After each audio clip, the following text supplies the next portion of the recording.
Om Namo Bhagavate Vasudevaya.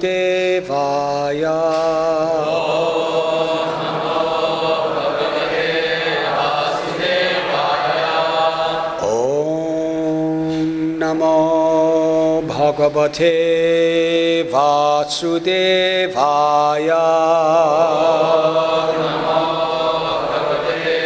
Vasudevaya. Namo Bhagavate Vasudevaya.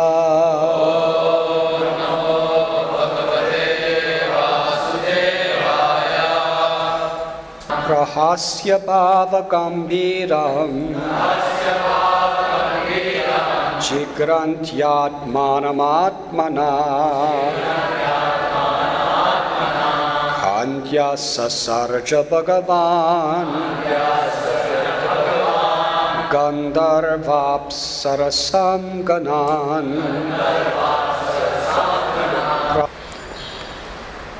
With a laugh full of deep significance, the worshipful Brahma then evolved by his own loveliness, which seemed to enjoy itself by itself, the hosts of Gandharvas and Apsaras. Purport by His Divine Grace, A.C. Bhaktivedanta Swami Prabhupada. The musicians in the upper planetary systems are called Gandharvas, and the dancing girls are called Apsaras. After being attacked by the demons and evolving a form of a beautiful woman in the twilight, Brahma next created Gandharvas and Apsaras. Music and dancing employed in sense gratification are accepted as demoniac. But the same music and dancing, when employed in glorifying the Supreme Lord as kirtan, are transcendental, and they bring about a life completely fit for spiritual enjoyment.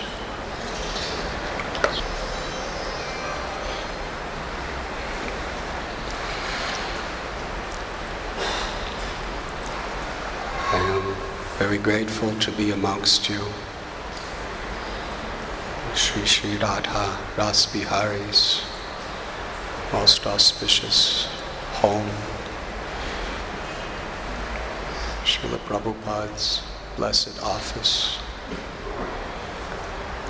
Today, we are reading from Canto 3, Chapter 20, entitled Conversation Between Maitreya and Vidura, text number 38.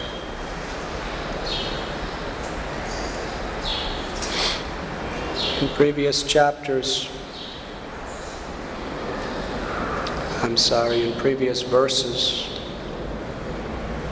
Lord Brahma, in the process of creating this particular universal phenomena on the order of the Lord, is personally going through various transformations. Srila Prabhupada explains, in order for there to be creation, one must be empowered by Rajaguna, or the mode of passion. So Lord Brahma, a living entity with extraordinarily pious karma, is given this particular role.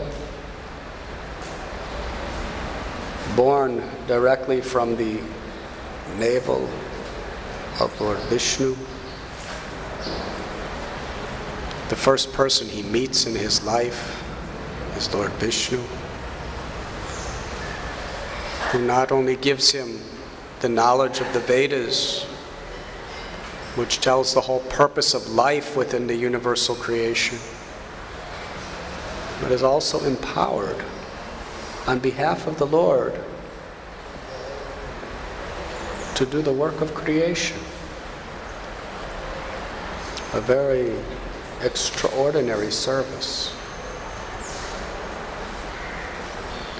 So as Brahma is doing so many various obstacles come in his path.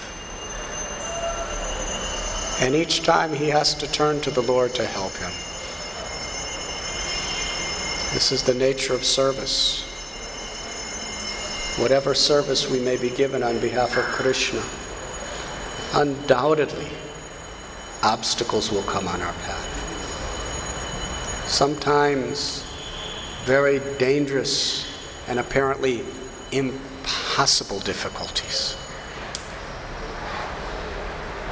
And in such a situation, a devotee welcomes the opportunity to totally take shelter of Krishna in full dependence, knowing that there's no other way to overcome it.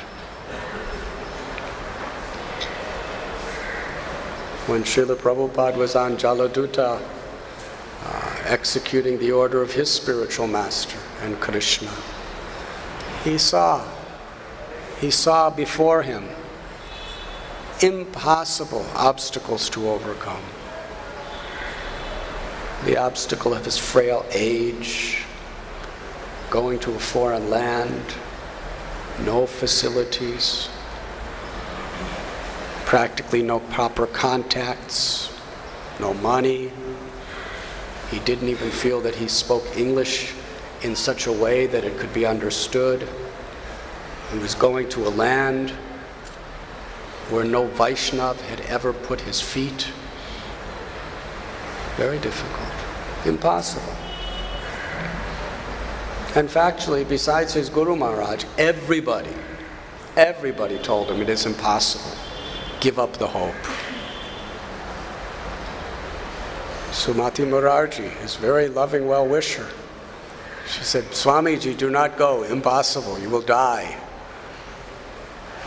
And his friends, and his family members, and even his godbrothers, who were also given the same order, they all told, impossible. Do not even try. But he did, because of his complete faith in his Guru Maharaj's instruction. His complete faith was in causeless mercy. And he wrote his beautiful poems, Markine Bhagavat Dharma, wherein he prays to Krishna in a very helpless state, completely dependent. Krishna, if you do not give me the words, it is not possible for me to penetrate their hearts. If you do not give them the understanding by which your message will have effect, then I can do nothing. I'm completely dependent on you. I'm your puppet. Make me dance as you want me to dance. You have given me this name, Bhakti Vedanta. Now, my Lord, it is for you to fulfill the purport and the real purpose of this name, to give knowledge and devotion. You're insignificant beggar, A.C. Bhakti Vedanta Swami. And this is the spirit of the entire Srimad Bhagavatam. Devotees being put in impossible situations and taking shelter of Krishna. The prominent stories of Bhagavatam are simply this message. The Pandavas were put in impossible, difficult situations. Jayadratha, it was impossible for Arjuna to kill him by sunset. Only Krishna could save him. And then there is Prahlad Maharaj, Ambarish Maharaj, the Brijbasis, when Indra sent his rains.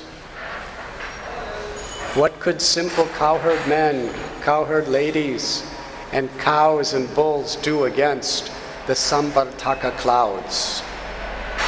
the clouds of total devastation of the universe. Thundering, lightning bolts, massive torrents of rain. Just recently in Bombay, you had 37 inches of rain in one day, and it paralyzed the whole city and took over 1,000 people's lives, and the whole world was watching in great amazement. What could you do? But that was just an insignificant little earthly monsoon rain.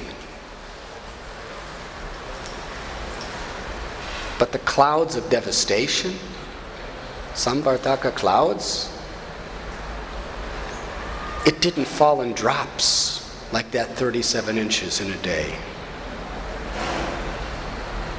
It falls in pillars of rain pouring from the sky. Those clouds in one day could create 50 miles deep of rain. That is their power. In a single day, they could make the whole earth into one gigantic ocean. Hare Krishna. And with all their power and all their strength, they were viciously casting winds and rains. Even recently in New Orleans, Hurricane Katrina and the strong winds and rains. But these clouds, with all of their powers, they were sending winds. They were probably thousands of miles per hour, those winds. And torrents of rain. Now, what are the little cows going to do against that?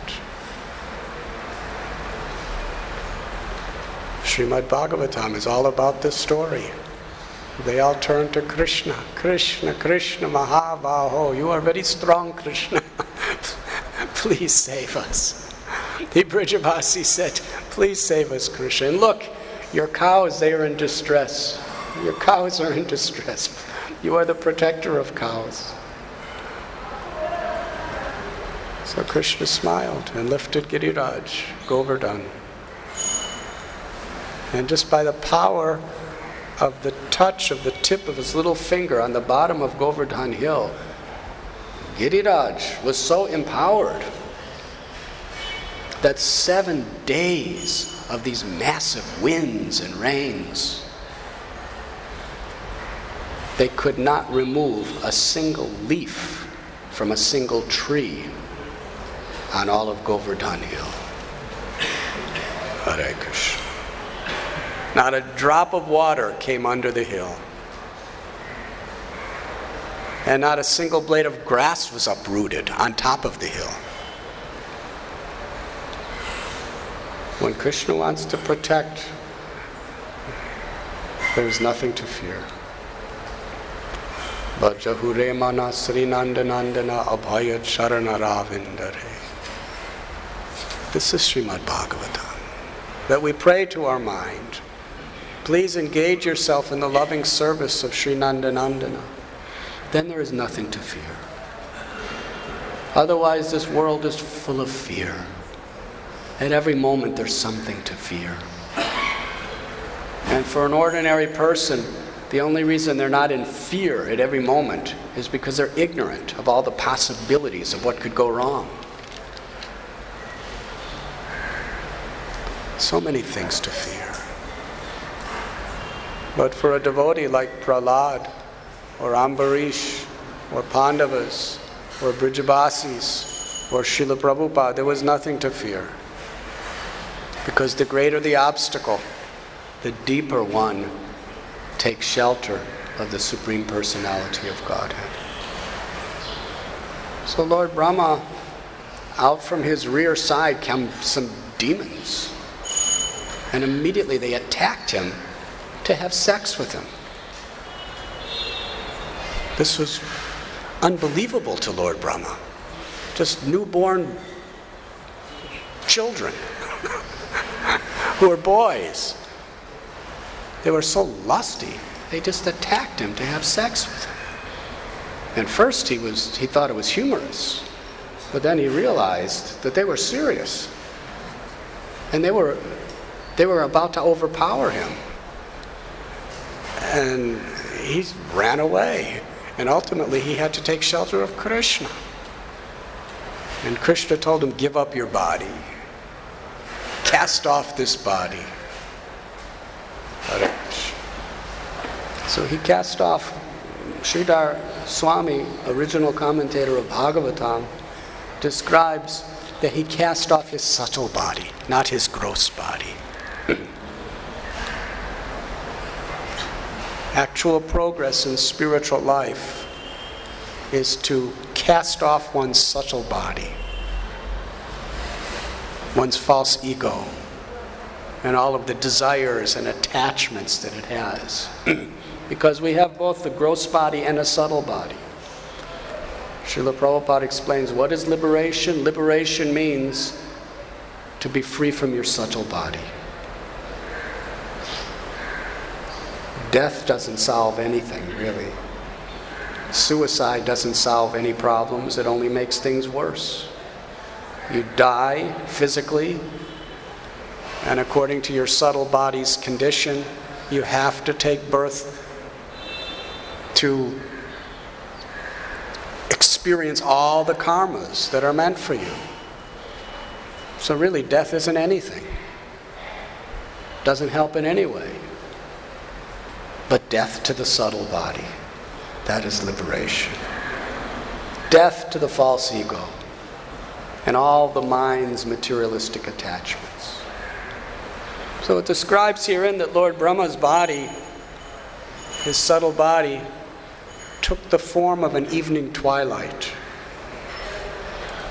And it explains herein that this evening twilight induces passion within those who are materialistic. And the demon class, they were so much infatuated by this evening twilight that they saw within that twilight most beautiful female form. They went mad, infatuated, intoxicated with kama or lust. And they were offering incredible glorifications, practical prayers to the form of this woman, praising all the various shapely parts of her body. And they madly chase after her to enjoy her. But actually, there was nothing there. It was just the evening twilight. It was like a mirage. They were seeing something that wasn't even there, but it was such a reality to them. It totally consumed their entire consciousness. But factually, that's what's happening in the whole world. That's what material existence is all about. Chasing a mirage. Due to desperation, you see things that aren't even there. Actually, if you're not thirsty, you probably won't see mirages in the desert. Even if you see something that looks like it, it won't have any, you won't take it seriously. You could easily figure out what's what. But when you're starving of thirst, when you really want something, then you start maya. You start seeing what is not. A person who has no material desires, a person who is fixed in Krishna consciousness, sees everything as it is. Acharyopashanam.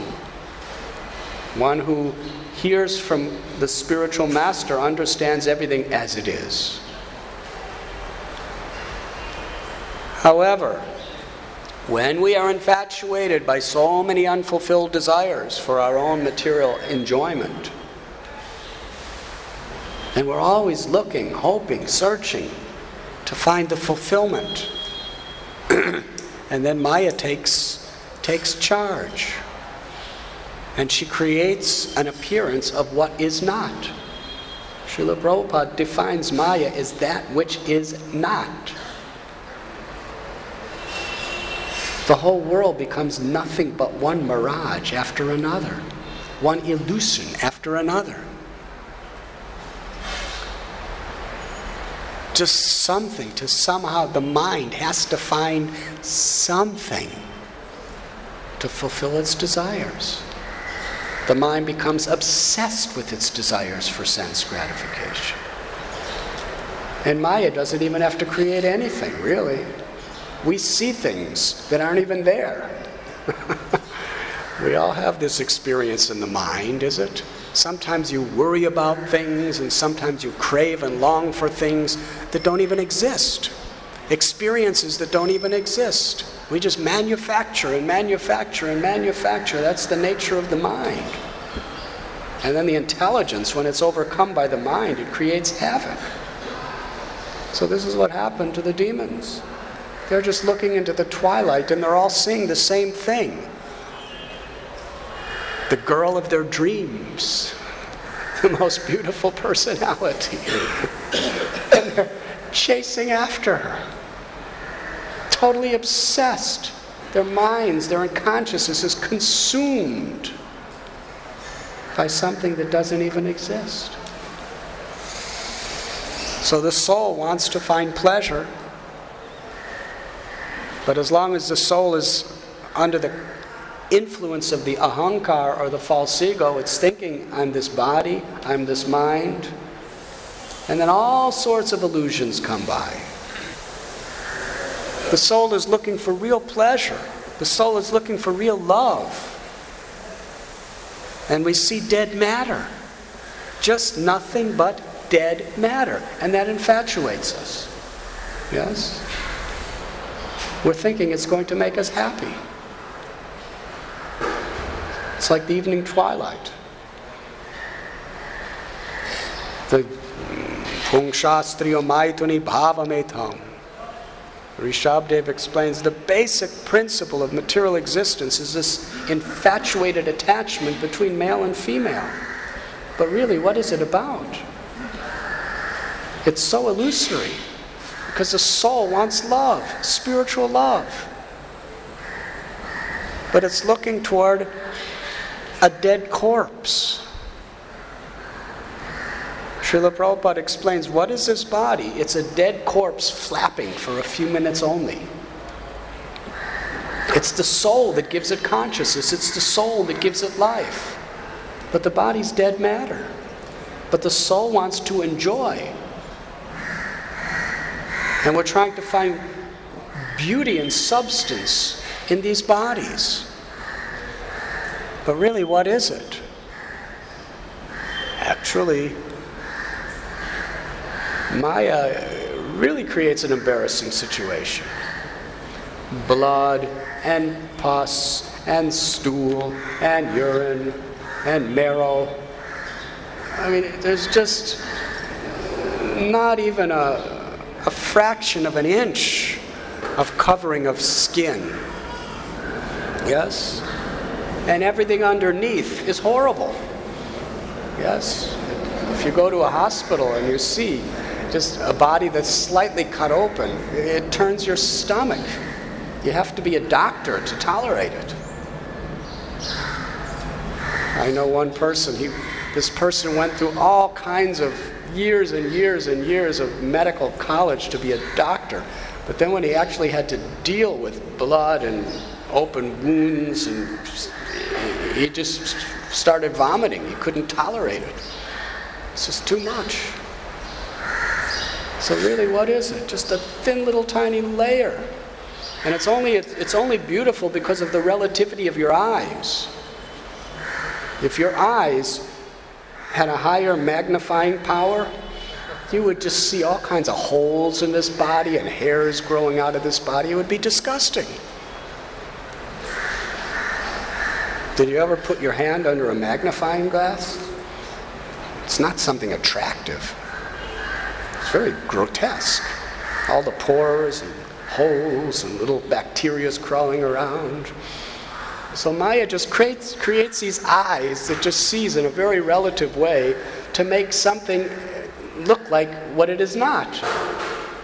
If you see it too close, too far, it's horrible. If you see just a few millimeters underneath, it's horrible. And it's growing, and you have to do all kinds of arrangements just to try to keep it looking nice. But yet people are obsessed, absolutely obsessed. And the amazing thing, even though we've heard everything I'm saying for so many years, still we're infatuated. Even though we know all about it, we have the gyan, we have the knowledge. We know it's an illusion, but the illusion is so powerful that even if you know it's an illusion, still, you can't give it up. What is it? Why is the soul looking for pleasure in lumps of dead matter, which are really grotesque? And we're seeing it as something so beautiful. This is the illusory energy. It's because we so much need pleasure. Ananda mayo bhyashat. We so much have to have pleasure. We are Satchit Ananda. We can't live without pleasure. And when we forget Krishna consciousness, when we forget Krishna and our relationship with Krishna, we have to find it somewhere. So due to this desire, we're infatuated and bewildered by the mirages that are manifesting within the twilight of this material existence. And when Lord Brahma saw the demons literally chasing after the twilight, can you imagine seeing this? People just totally obsessed, their entire consciousness. They can't think of anything else but something that's not even there, and they're running after it. Lord Brahma, he gives a full laugh of deep significance.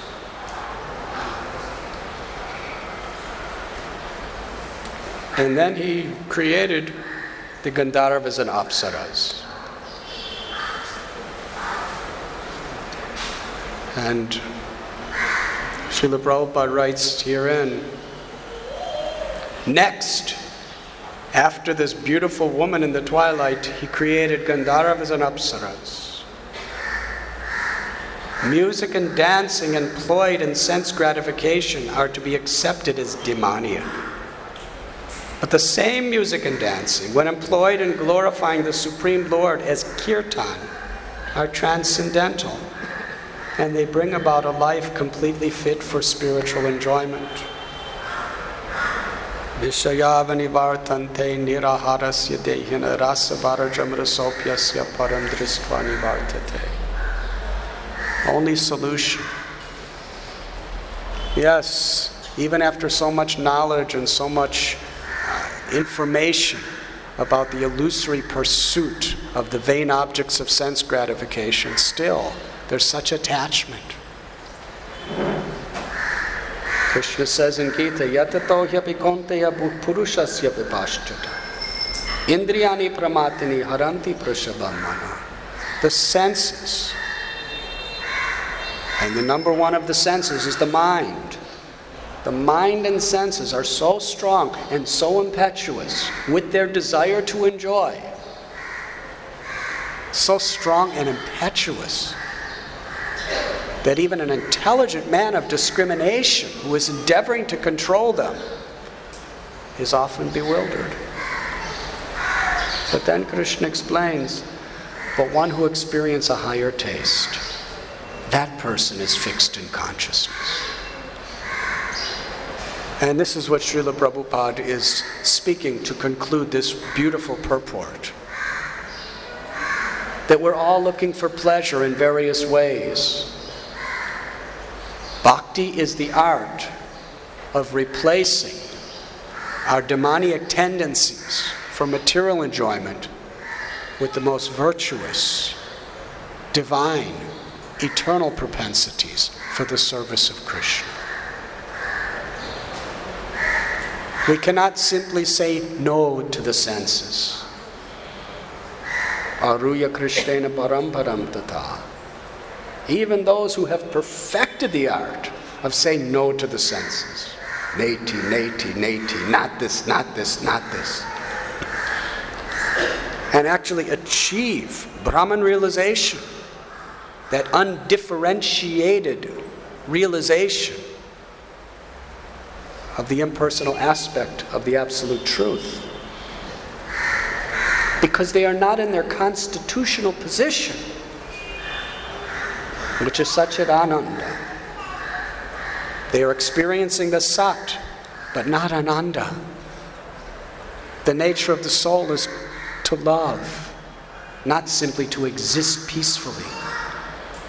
Therefore, even in that state of Brahman realization, there is every chance of that awakening of desire for pleasure again in the heart. And if you do not understand Param Drisvani Vartate, the higher taste of spiritual ecstasy, then you have to fall down again into the material cosmic manifestation and start chasing after these mirages, these illusions. Birth after birth after birth.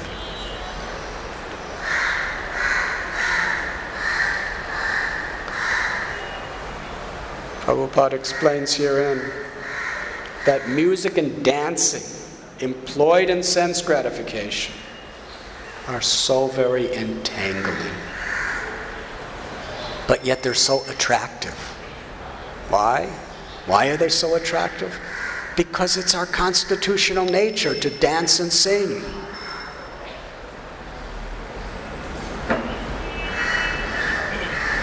Music has such power in this world. Look at somebody who's singing about the mirages of this world. Most all the songs are about singing about what they see in the twilight. Yes, that's what it's all about. Everybody's singing about what they want to get in the twilight, or what they thought they had but they lost. Songs about happiness, songs about longing, songs about distress and broken hearts, and how people like to dance. I remember just a few years ago, just very close to Radha Ras Bihari's temple, we were invited to do a program at one very wonderful family's home, devotees of Shri Shri Radha Ras Bihari. And there was, I think, about 100 people that attended. And just not far away, I believe it was the Andheri Stadium, while we were doing kirtan with about 100 nice devotees, Michael Jackson was doing his music and dancing. And how many people attended? Like 50,000. Yes, 50,000 people were there. Hare Krishna, this is Bharat Varsha, this is India. I mean, these things could be conceived in America, but in India. So you can imagine what's happening in America.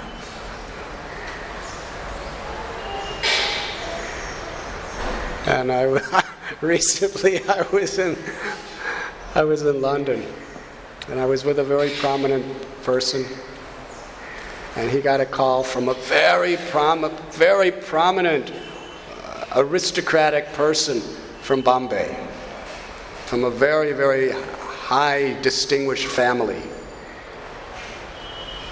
And where do you think he was?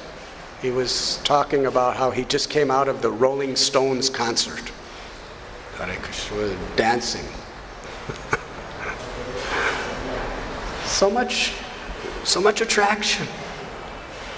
But what is the result of chasing after the twilight of material existence?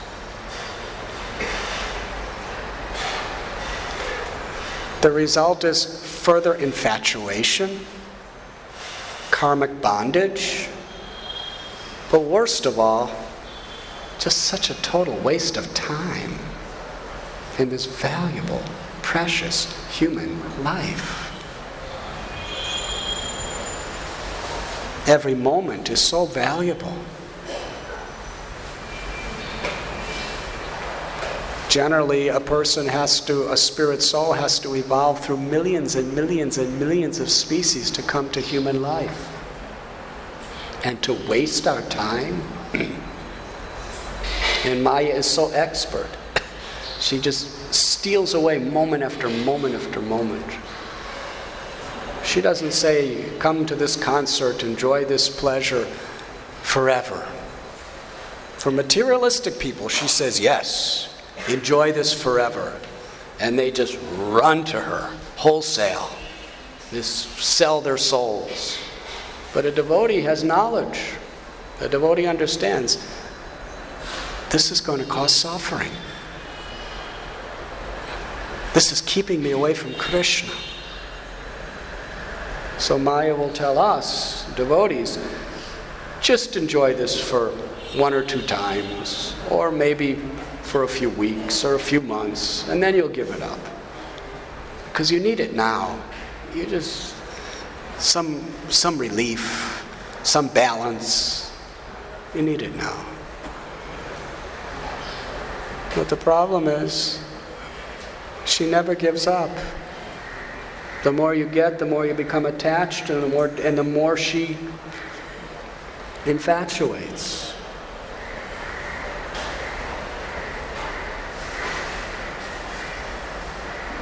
What it is just smoke 1 more cigarette, then you can give it up. Huh? Just smoke for another month, then give it up. Well, you see, you did it, you enjoyed it, so just give it another month. We'll extend the limit to 2 months, and then 3 months. But the problem is, with every month that you smoke, you're getting that much more addicted, and the more difficult it is to ever give it up. Until ultimately you just die with a cigarette in your mouth. Figuratively. But that's the way material enjoyment is. It's addicting. Maya gives us she always just extends the deadline for a devotee. But in the meanwhile, you're becoming more and more addicted to that illusion.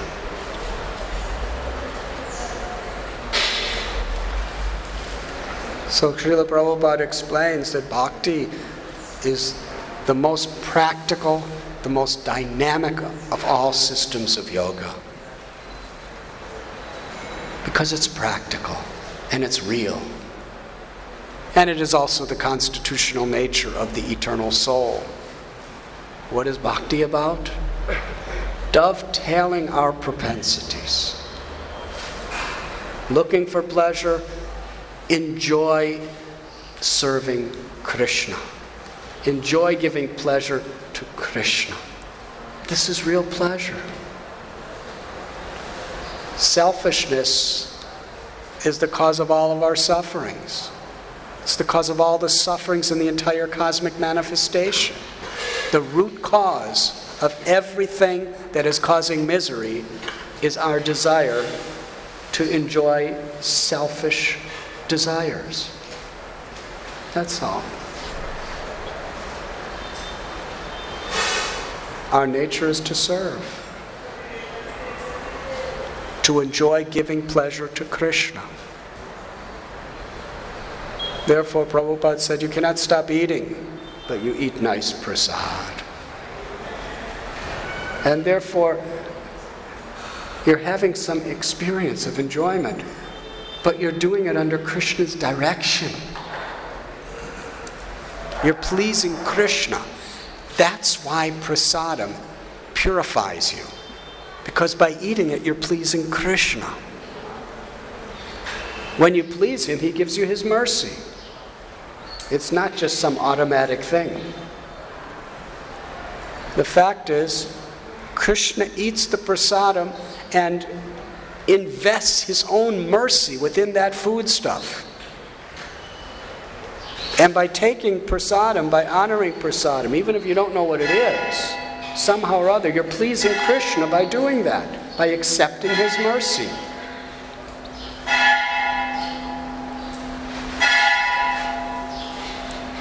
And similarly, we love to chant, we love to dance, we love music,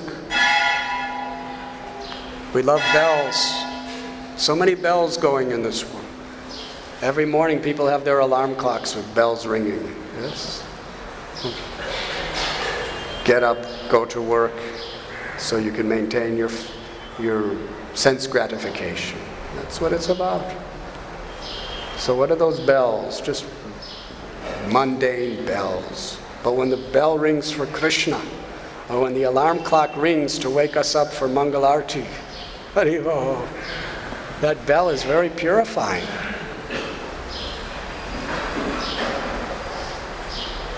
We like to see beautiful things.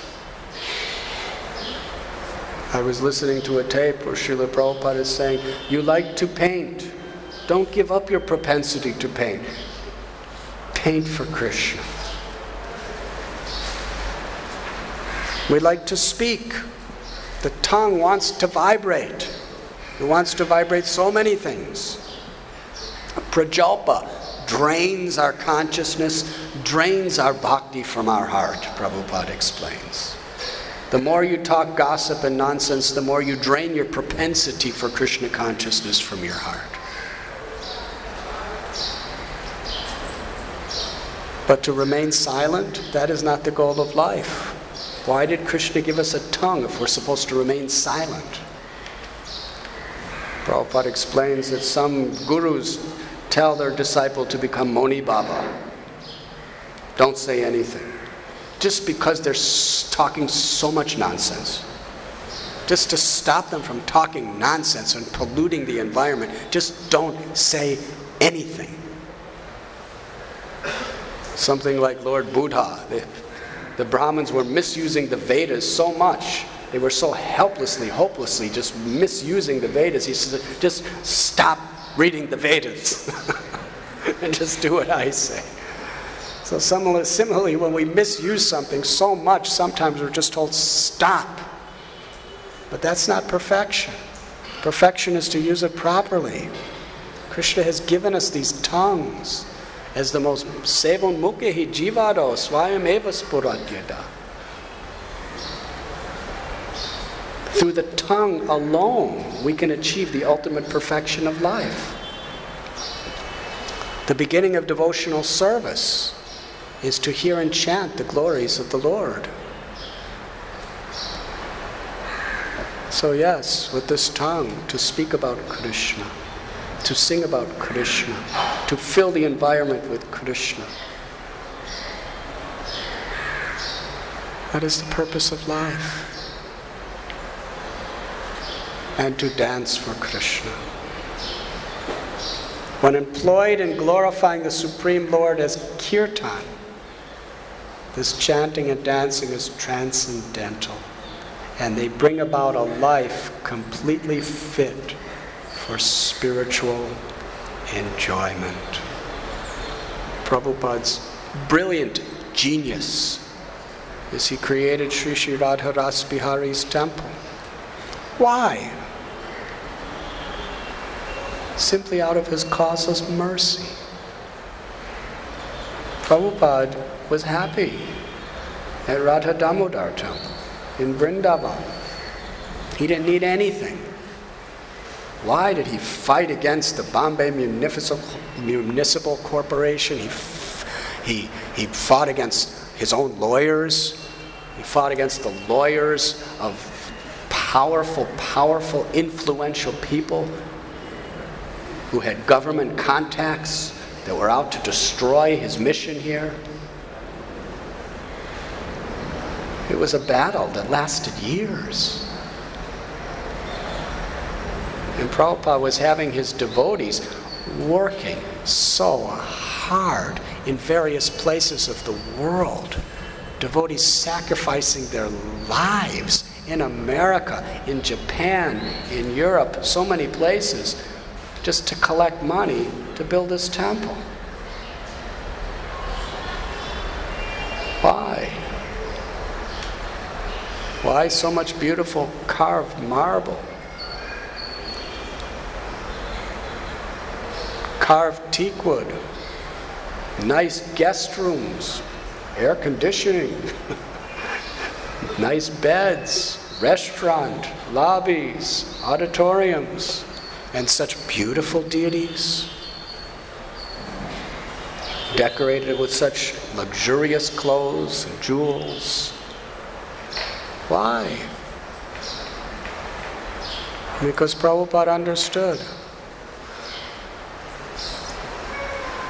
that people are looking to see something beautiful. People are looking to taste something delicious. People are looking to hear something satisfying. People are looking to smell something that's sweet. People are addicted to their mind and their senses. So we have to give them the higher taste. We have to give them an alternative. Prabhupada said, if I sit under a tree chanting japa, how many people are going to come? Hare Krishna. But building such a wonderful place. And factually, all of our acharyas, so many of our acharyas have built such wonderful temples. They didn't need anything. Rupa Goswami, Sanatana Goswami, they gave up beautiful palaces to live under trees. They were happy. But for the sake of the people of the world, they have built Govindaji, Madan Mohan, such wonderful temples. Why? Prabhupada constructed Radharas Bihari Temple so that tens and thousands, millions of people will come to experience spiritual sense gratification. They'll see the beauty of God's house. Anyone who sees the temple of the Lord becomes purified because it is God's house. And the more they appreciate it, the more they become purified. And if they've experienced the cleanliness and the good standards, how much more spiritual progress they make. The more they appreciate, the more deeply they're affected by Krishna's mercy. And Prabhupada had the restaurant made so that they can taste prasad and Hari Katha and Hari Kirtan, so they can hear sweet music. And when they come to the temple, they smell the sweet incense that's offered to the Lord. And they enjoy, but they're purified because it's Krishna's prasad. So all the senses. That is why Prabhupada built Radharas Bihari Temple, so that the mind and all the senses of anyone and everyone would be coming by the millions to become spiritually purified. And then gradually, by associating with devotees in this atmosphere, they want to participate. They want to join the kirtan and dance and chant. They want to read the books and understand what it's all about. And then their lives are transformed. Srila Prabhupada wrote these books, but he did it in such a brilliant way. Most Vedic literatures, they're just usually not very good paper. And they just have, words. But Prabhupada had entire art departments making beautiful illustrations, because he wanted these books to attract people's senses, to really attract people's senses. And many times the book distributors in America, book distributors are just one-on-one, just going up to a person one at a time and just showing them a book. And usually what they would do is open the book and point to a beautiful painting, sometimes changing bodies, or sometimes the chariot of the body, and led by the five senses. And people just look, it's so colorful, it's such a good piece of art. How could they not stop to look at a beautiful work of art? And then they start explaining, do you know what this means? Just like you are this body, you see, which place are you on this changing body? The person, I'm here, see it. You're here? Well, can you see where you're going? Yeah, I see where I'm going. You better buy this book. Yes, give me this book. I don't want it. I'm going there. So much nice illustrations and such beautiful covers to his books. Why? The message in and of itself is enough to transform a person's heart, but to attract people's minds and senses so that they'll open their hearts to hear Prabhupada's words, to hear and chant the holy names. That is para upakar. That is the greatest of all welfare work. Sri Chaitanya Mahaprabhu, he embraced Prataparudra Maharaj again and again and again when he chanted this prayer, Tavakatamritam Tapta Jivanam. That the glorification of the qualities, the name, the form of the Lord is the most purifying and most sanctified thing in all of existence. And one who is promoting this chanting, one who is spreading this chanting of the glories of the Lord, Harikatha, is the most munificent well-wisher of all society.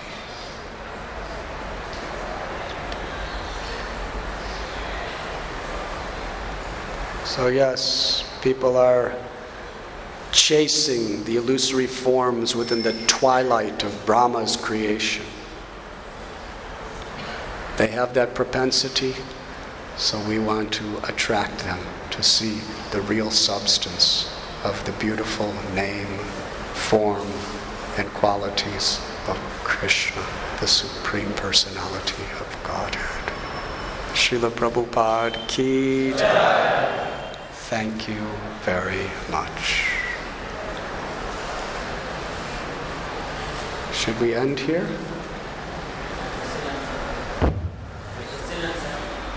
Would anyone like to ask any question or make any comments today?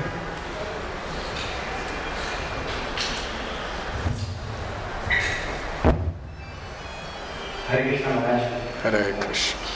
In the lecture you mentioned that how if one is addicted to something, that you give the example of smoking. So Maya Devi, she keeps on telling Hero one more time, and keeps on alluring him. So how to get out of this addiction to any form of sense enjoyment? Tani sarvani samyam ya yukta asita matpara. Vasehi asyandriyani tasya pragya pratishtata. There are several verses in Gita that apply and give the solution to practically any question. And this is one of them. Krishna said you must restrain the senses and fix the consciousness on Him.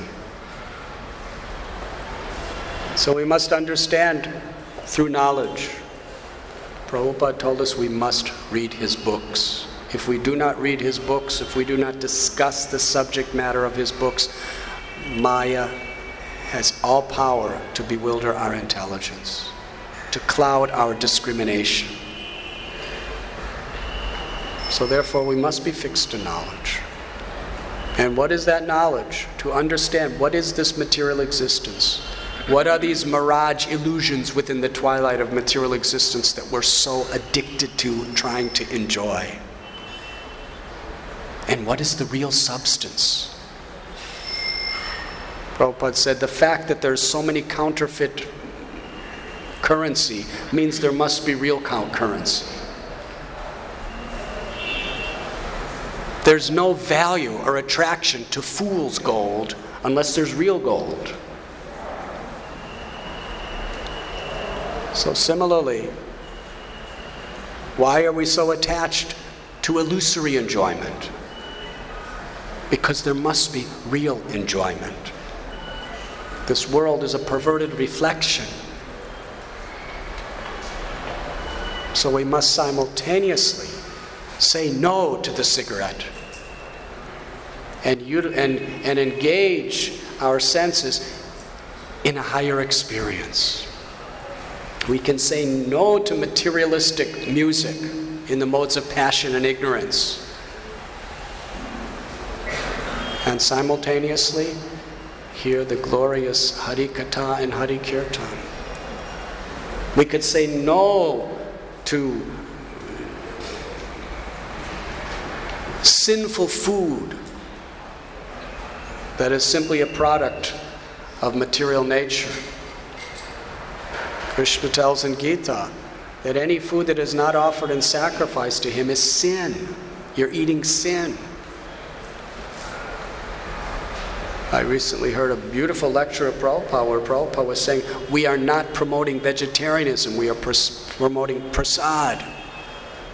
Because vegetarianism is also eating sin. Not as much. Eating meat, fish, eggs, and all of these things is eating huge sin.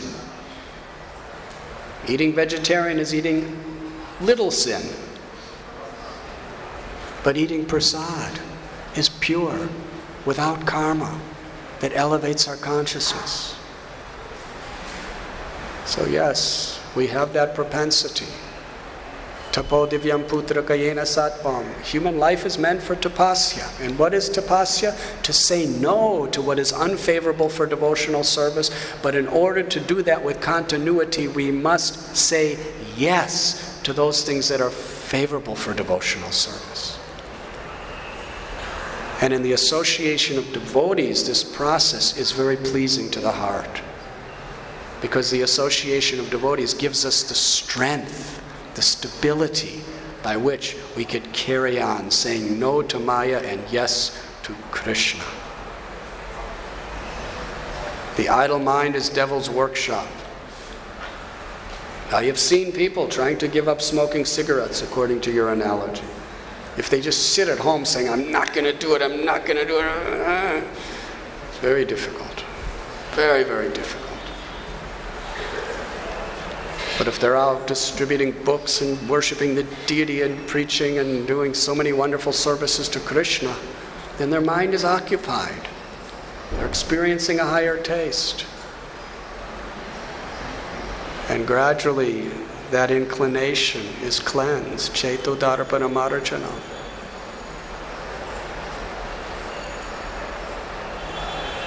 Harinam, Harinam, Harinam eva kevalam. In the age of Kali, this chanting of the holy names is the ultimate higher taste that we're looking for. Because Krishna is most accessible through his name. So we must simultaneously give up our bad habits and engross ourselves in active, dynamic service in the association of devotees and chant the names of the Lord. Then by the mercy of Krishna, Ragad Vaishava Muktaishtu Vishayanandriyaishtaran Atma Vishaya Vidhe Atma Prasadam Adhikachtiti. By following these regulative principles, we get Krishna's mercy. And that mercy frees us from all the illusory attachments to the forms within the twilight of Brahma's creation. Is there any other questions?